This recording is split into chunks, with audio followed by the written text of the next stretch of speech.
bonjour ou bonsoir, tout dépend à quelle heure vous écoutez ce podcast de l'Odigimédia. Notre expert invité, Rachid Boufous, partage son avis et ses réflexions dans un article qu'il a intitulé « Le tourisme au Maroc, ça ne marche toujours pas ». Alors écoutons-le dans ce podcast. L'auteur commence son article ainsi. Comme je l'avais prévu dans un post durant la pandémie du Covid, le tourisme a repris plus qu'avant la crise pandémique, partout dans le monde et au Maroc en particulier. Jamais les hôtels marocains n'ont connu un taux de remplissage pareil, toutes catégories confondues. Les touristes affluent de l'intérieur autant que de l'étranger. L'État a mis la main au portefeuille et a engagé de très importantes subventions à destination des hôteliers. On parle d'1 milliard de dirhams d'aide par an environ. Le seul hic, et il est de taille, c'est que les hôteliers rechignent toujours à baisser leurs prix, qui restent stratosphériques surtout en période de haute saison. Des nuits en hôtel 4 étoiles, qui coûtaient 800 DH en janvier à Agadir, par exemple, coûtent 2500 dirhams en juillet. On ne parle même plus du service et de la restauration, sujet moult fois évoqué et toujours pas au niveau des étoiles affichées dans ces établissements. Vaut mieux manger dehors, n'importe où, même dans les improbables gargotes artisanales, c'est plus safe et plus frais que dans les hôtels. L'auteur poursuit son article ainsi. Pour ce qui est vol interne et externe, c'est le dérèglement total avec des prix hauts et injustifiés, ainsi qu'une organisation chaotique des vols et des retards à foison. Justement, cette semaine l'Office national marocain du tourisme lance 2 nouvelles destinations dans le cadre de Light in Action, le plan stratégique de l'Office national marocain du tourisme, notamment en matière d'aérien et de mise en place de lignes directes point à point, à même de booster l'activité touristique du pays. Dernière action en date, l'ouverture de 2 nouvelles lignes stratégiques pour l'hiver 2023 à 2024. L'Office et Transavia, la compagnie low-cost du groupe Air France KLM, renforcent leur partenariat avec l'ouverture de nouvelles lignes sur Darla et Rachidia. Super, sauf que ce que ne sait pas le DG de l'Office ou feigne d'ignorer, c'est que ces 2 destinations phares du tourisme désertique sont très mal desservies en termes de timing. Prenons la destination des Rachidia par exemple.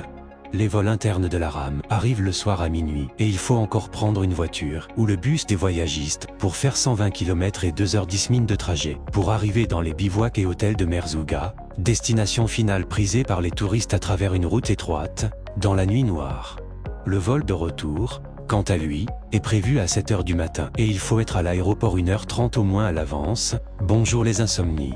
Je ne vous parle même pas du départ à l'aéroport Mohamed V de Casa, où tous les voyageurs des vols internes sont parqués comme du bétail, dans un petit espace étroit où il très fait chaud et où il faut guetter son vol, de peur qu'il parte sans vous, car aucune information n'est donnée, que l'avion soit en retard ou à l'heure. Je ne parle même plus des toilettes, car j'ai décidé de me retenir d'y faire pipi, depuis fort longtemps.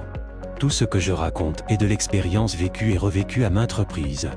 Depuis longtemps j'ai opté pour les voyages en voiture au Maroc, sauf pour les destinations lointaines comme la Aïoun ou Darla où je suis obligé de prendre mon mal en patience et de supporter les vols aériens, au gré des surprises qui ne manquent jamais de survenir, si toutefois on arrive à trouver une place sur ces vols internes. J'ai vu dernièrement la ministre du Tourisme faire la tournée des stations touristiques et des hôtels en compagnie de tous les pontes du secteur et se féliciter que tout marche à merveille. L'auteur précise sa pensée ainsi. Juste une précision Madame la Ministre, quand on fait des voyages officiels aux frais du contribuable, pour dire que tout va bien dans le tourisme, ce n'est pas comme y aller avec ses propres moyens et de vivre l'expérience client en vrai, sans les limousines et les gyrophares. Faites-le avec vos propres moyens personnels et vous réviserez certainement votre jugement hâtif concernant le secteur du tourisme au Maroc. Je vous jure que ça change de Zanzibar, où vous préférez passer vos vacances.